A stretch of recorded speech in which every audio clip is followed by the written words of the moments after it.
السلام علیکم ورحمۃ اللہ وبرکاتہ۔ جیسے آپ کو معلوم ہے کہ قربانی کے مسائل چل رہے تھے، تو اب یہاں پر ایک اور مسئلے کی وضاحت کر دیتے ہیں کہ یہ قربانی کی عبادت کا آغاز کب ہوا تھا۔ یہ ابراہیم علیہ السلام سے پہلے بھی ہوتا تھا یا ابراہیم علیہ السلام کے بعد یہ عمل جو ہے نا جاری ہوا؟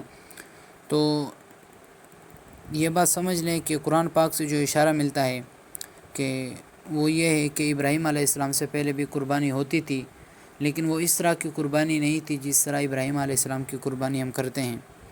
وہ قربانی ہوتی تھی لیکن ان کی شکل اس طرح نہیں ہوتی تھی، وہ دوسری شکل میں ہوتی تھی۔